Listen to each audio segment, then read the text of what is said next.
Guys, welcome back to Statchat Sports. We're back with our a weekly Premier League podcast. Got Taylor on the line as always. As we're getting straight into it today because the big dance has happened. City and Liverpool has been and gone. I'm interested to hear your thoughts. Did you think it lived up to the hype and the expectations? And it didn't really go anywhere, really.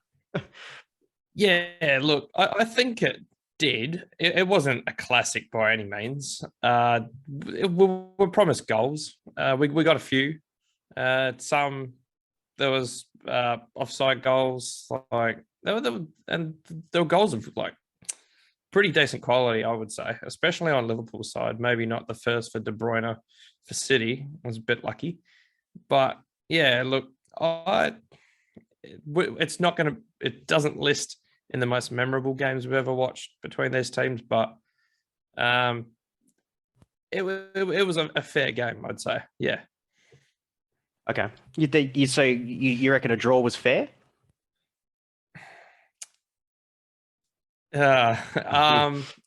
Look, yeah, I think it was a fair reflection. I don't think Liverpool were at their greatest. I think City probably had the lion's share of the chances and pretty much controlled that game, I'd say. City were lucky with the first goal, as I said before. Nothing lucky about the second goal. Yeah, I think given the chances, City might feel hard done by that they didn't get over the top. But I don't think I think a draw is a just result for Liverpool. Okay. I mean, based off of the chances, my point of view of it is, yeah, I think City would be unhappy with a draw. I think their chances that they created, although quite even on both teams, but the chances that City created were more clear cut. I feel it was almost like a couple of half chances for Liverpool. You took Riyad Mahrez right at the end, had a big chance. Obviously, Sterling's goal was offside, but it's still a chance.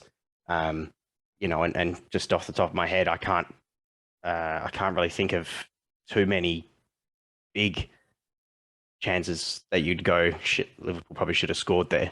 You know what I mean? So, yeah, I think probably at the end, a draw is fair, but I think City are feeling hard done by at the end of the day.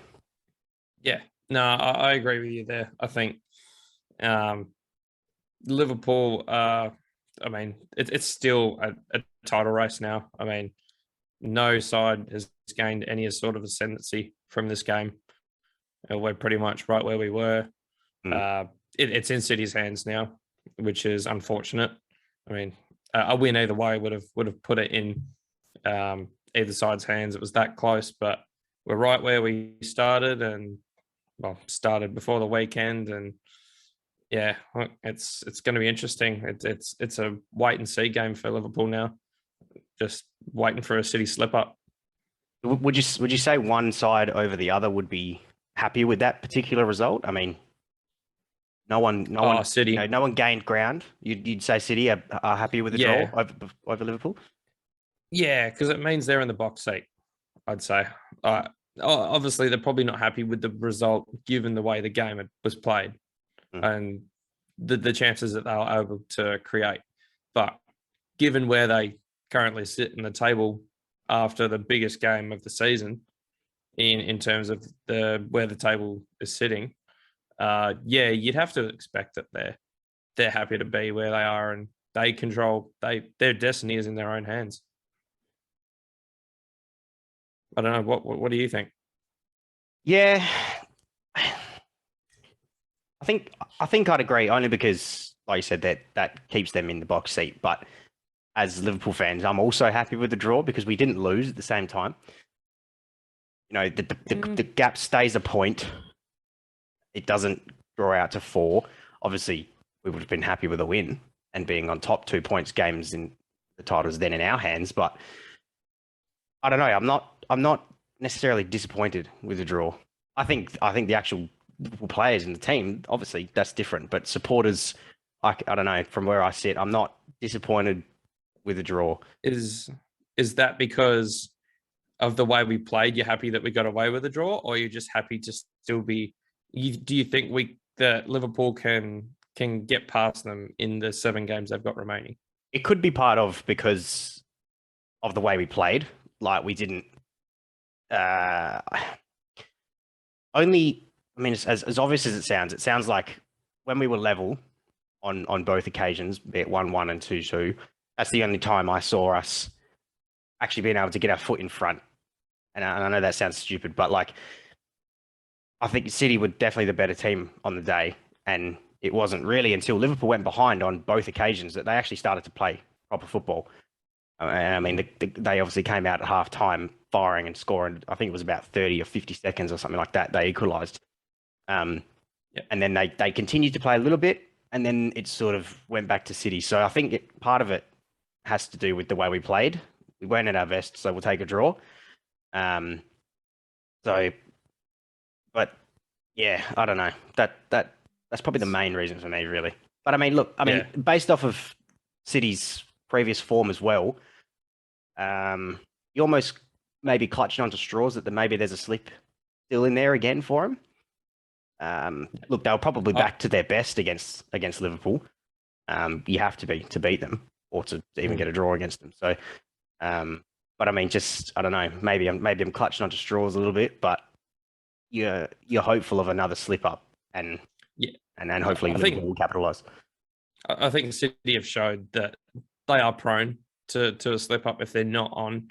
I think Liverpool have been more consistent throughout the league over the last probably 2 months. So a down day for City can mean points dropped, whereas Liverpool just keep rolling. I mean, when I say keep rolling, it is a draw, but I don't think any team will walk away and say that they didn't play a decent game, that no team was off. If any team was off, they would have been trounced because both teams look fairly decent.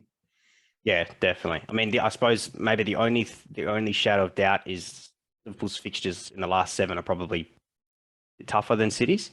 Yeah, a bit tougher, definitely. Yeah.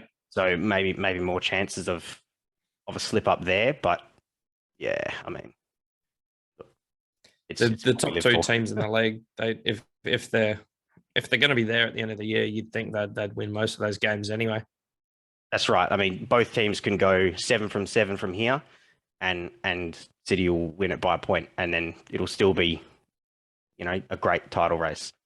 So yeah, for sure. And both sides are more than capable of doing that. So, we're just gonna have to wait and see, I think.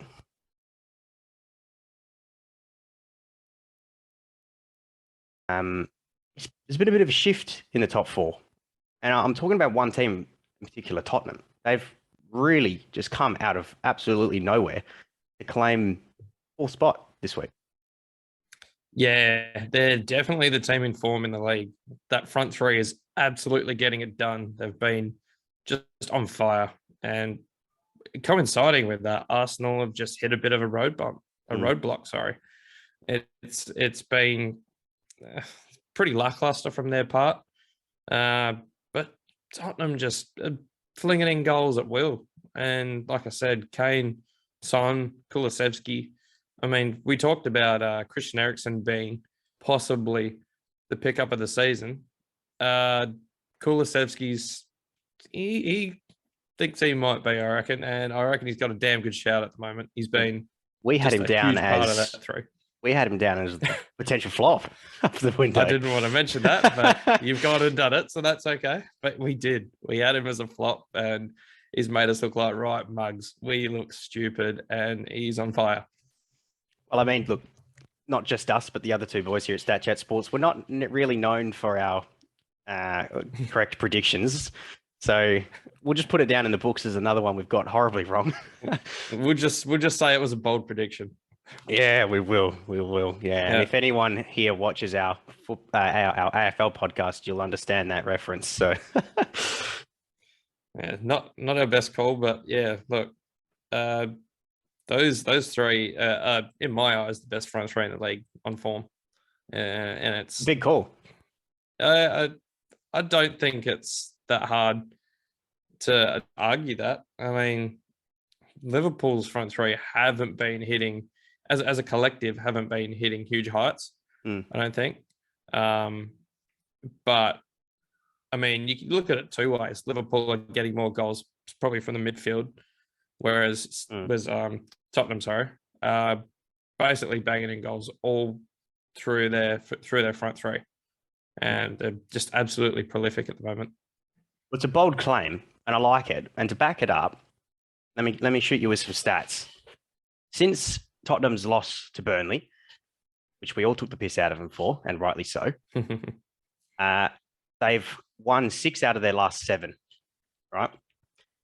They scored 4 against Leeds, 5 against Everton, 2 against United, which they lost that game, 2 against Brighton, 3 against West Ham, 5 against Newcastle, and then 4 against Villa at the weekend. That's a 25 goals scored and only 5 conceded in the space of 7 games. Now that's a big number. That's something you would look at like a City and a Liverpool scoring, and it's just natural between those two teams at this point. It's not really talked about all that much. But the fact that that has happened, that is really what has spearheaded them in the driver's seat for the top 4 spot at the moment. Yeah. Yeah, a plus 20 goal differential over a 7-game period is huge. Like, you look at the top teams at the moment, they're sitting at about I think City at plus 52 and Liverpool at plus 57 from memory. And I mean, plus 20, that's huge. That can really, if top 4 is that close by the end of the year, that's going to go a long way to deciding. That goal difference, that bump is crucial. Absolutely. Would you say it's kind of?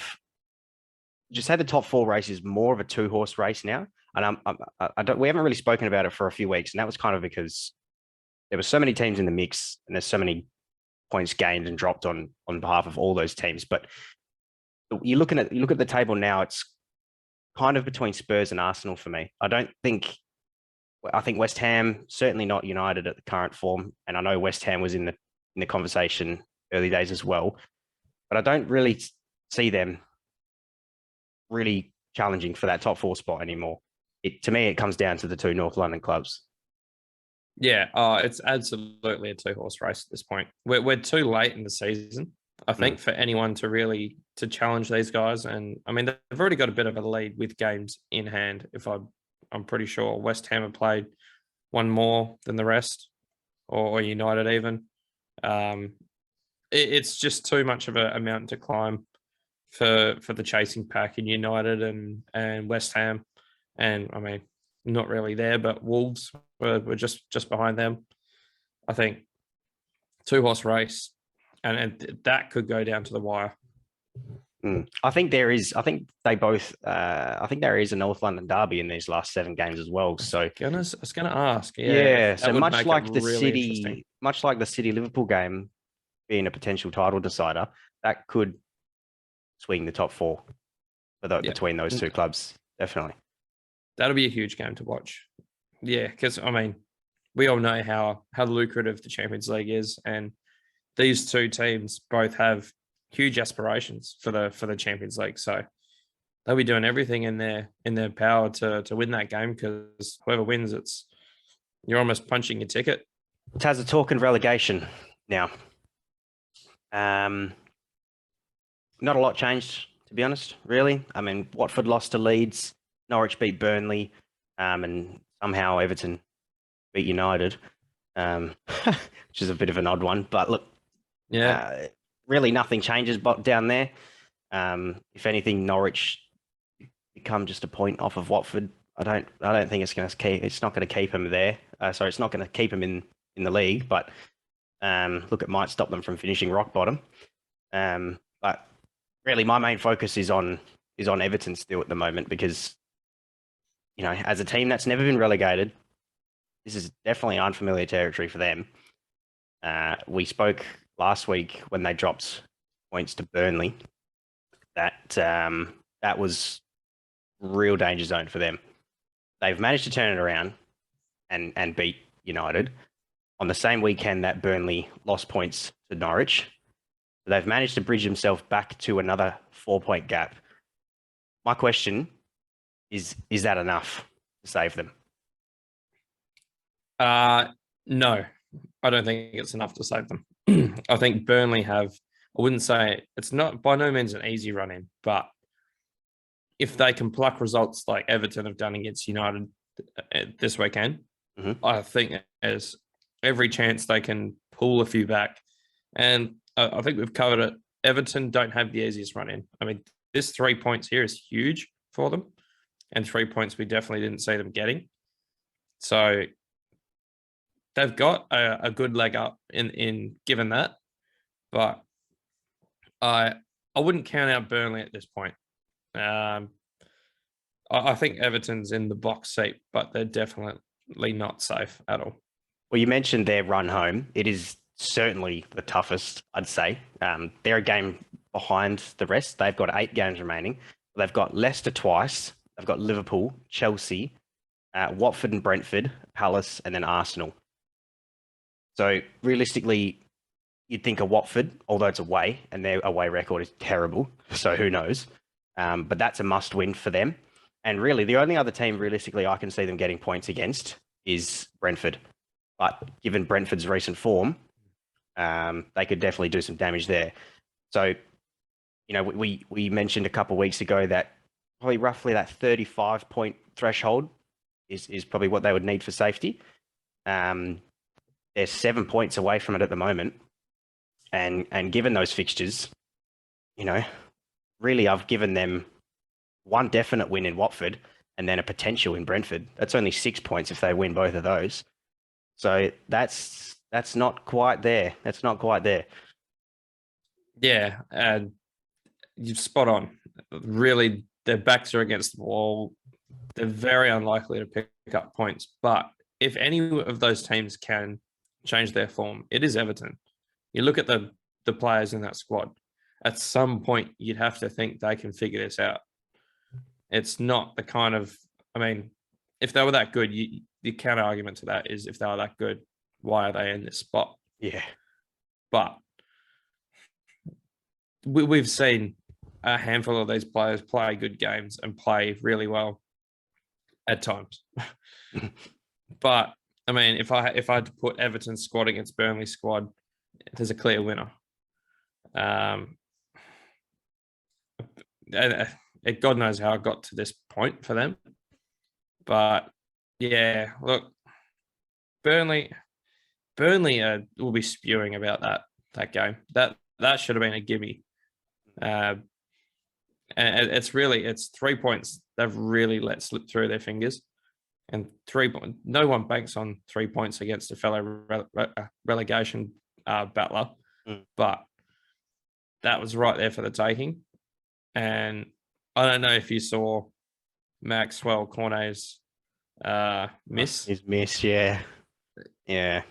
That would have been the equaliser. And I mean, it could be a precious point if it went on to finish 1-1. That's the kind of stuff that's a coach killer right there. Yeah. And that's I'll back in Everton from here, I think, because I think they've got enough depth in that squad to probably steal a win maybe along the way. Leicester haven't been crash hot. They've got 2 games against them. Maybe they're still one there. So you think if they can scrape a point against a couple of those games and then maybe beat Watford and Brentford, then that's good enough for you? I think that's enough, yeah. Because I'm not sure Burnley can get enough points. I don't think they've got enough attacking firepower to put enough goals past the other teams to get 3 points. They need more wins than draws. They're 4 points behind. So, yeah, I'll back in Everton from here. End off the pod, last segment. We've got to talk Champions League because at the time of recording this, we had 2 games played this morning, and that was Chelsea and Madrid and Bayern and Villarreal, the second leg of the quarters for both sides. And for anyone watching, you were in for 2 treats right there if you managed to catch both games because, real edge of the seat stuff. both games were decided real late on. We'll start Chelsea. We'll start there. In that game, I thought I thought they'd done it, to be honest. When I woke up this morning and saw the result, I had to think to myself, who's actually won this on aggregate, because it's the scoreline I wasn't quite expecting based on their result in the first leg anyway. Yeah. Oh, after the first leg, I thought that tie was dead and buried just about. I didn't think that Chelsea would. I thought they'd offer a bit of resistance, but I didn't think that they would come out at the Bernabeu and be 3-0 up. I mean, Chelsea are a great side, but I just didn't think they had that in them. And fair play to them. They, like you said, probably should have got it done in the end, but the brilliance of Rodrigo and Benzema had other opinions. I think Benzema just keeps, Rodrigo's really got to thank Luka Modric for his goal. That was a peach of a ball through, wasn't it? It left him. I mean, it wasn't the easiest finish. That's a ball coming over your shoulder and tapping on the not half volley, on the volley. But I mean, for Modric to put it where he did, pick out was immaculate. Good luck. Yeah, good luck finding many other players in the world that'll put it on pretty much on the top of your boot. For sure. Yeah. Benzema. I mean, the bloke, he's got half his name written on the Ballon d'Or at this point. I don't know who else. Yeah, it depends where Madrid get to. If they win the whole thing, you can write his name on it, because they're probably going to run away with the league at this point. Yeah, I think they've got enough of a lead in the league. I think even if they make the final, which I'd say they'll be playing City in the semis. That's huge. But Benzema, he's just been on a tear this season, so he'd definitely be my favourite for me.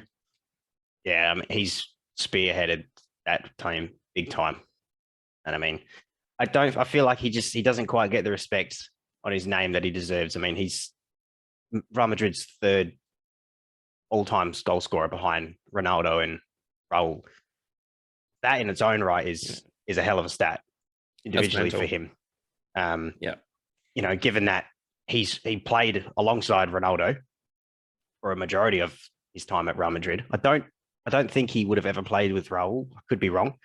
But I mean, maybe crossed over right at the end of Raul's career. Maybe. Could have been. Yeah. But I mean, at least for Ronaldo's whole Real Madrid career, he's been there. So given the fact that he's still been able to put his name on the score sheet with Ronaldo in a squad, is just amazing in its own right. So look, I'll back the call. It's I acted a bit shocked, and I mean, when you really think about it, it's certainly on the cards. I mean, we've spoken about Lewandowski on the pod before, and that guy is just insane in his own right. But we know how the Ballon d'Or works, and we know how the voting works. As much as it's an individual accolade, team success comes with it as well. And Jorginho will probably case in point. Exactly right. I don't think you put him anywhere near the three best players in the world, but he found his way there, and it was purely on team success.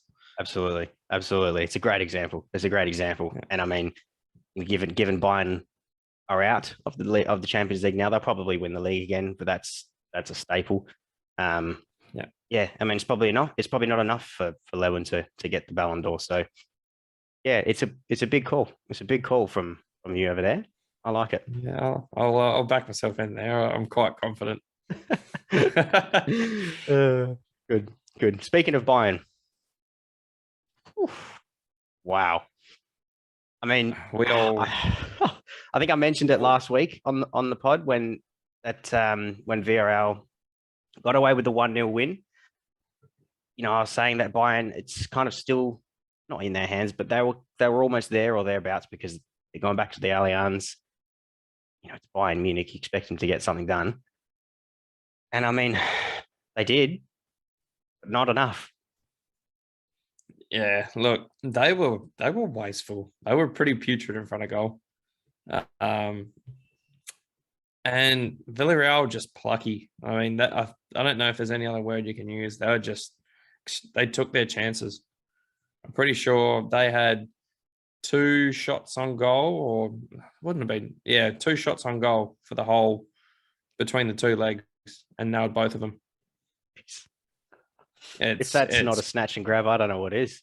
Exactly. I mean, but a fair play to them. I mean, they knocked out Juve, and here they are knocking out Bayern, who a lot of people had as a top 3 favourite, I think, behind probably City and Liverpool. And yeah, it's fair play to them. I as a Liverpool fan, I love it.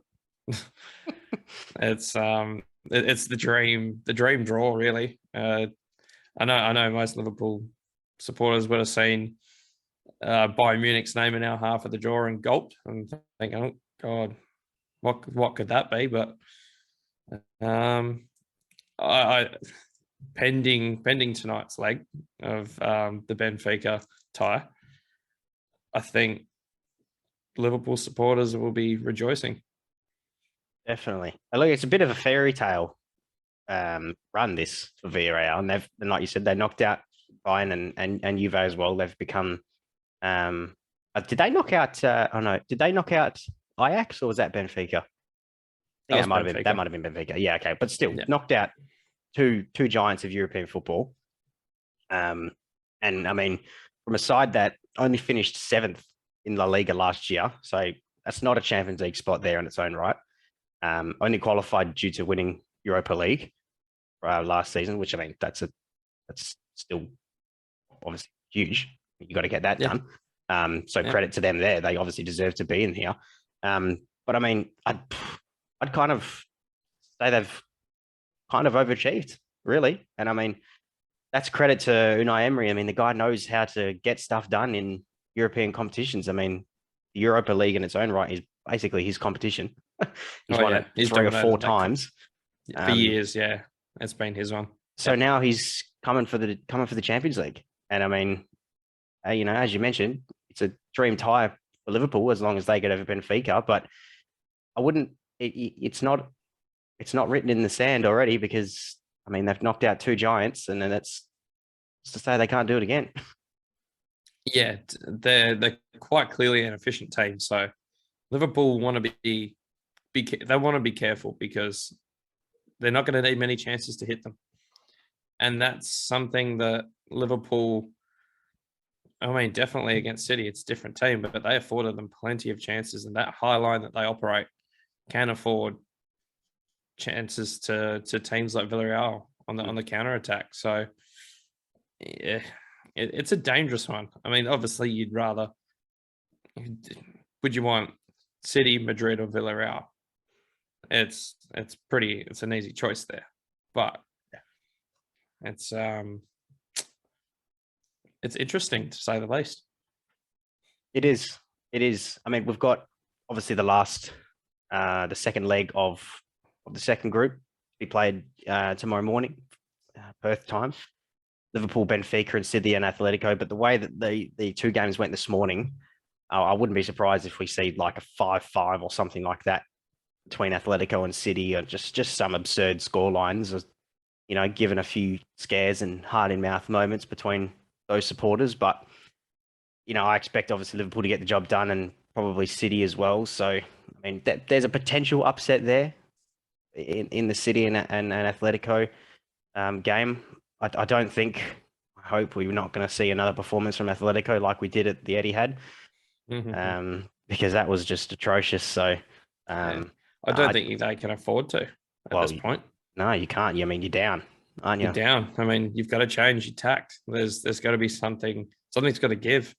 You can't sit 10 men behind the ball when you're down. That's just a ridiculous. You just don't do it. So it's going to be interesting. And I think, given that, it could be something of a goal fest, because there's going to be plenty of attacking football on offer. Absolutely. Like I said, could be a 5-5 draw. Maybe not to that extent, but there's definitely goals. I really hope it's a 5-5. I mean, be one for the ages if that happens. But yeah, we'll wait and see. Absolutely. We'll have to revisit it next week when the games are said and done, and we've got our semi-finalists. We'll come back. We'll sort of give our thoughts on the two fixtures and sort of see where we go from there. But that's all we've got time for today. Tazza, thanks for joining us again, mate. It's been a pleasure. For any new listeners and old, you like the video, sure you smashing a like. I mean, it helps out more than you might think. Hit the subscribe button if you're not already. It keeps you up to date. You'll see everything that comes through. We've got plenty of content on the channel, not just Premier League, but AFL if that's your thing as well. A weekly chit chat, which is just everything sport basically. So there's plenty of content there to keep you busy during the Easter break. So thanks everyone for listening, and we'll see you all next time.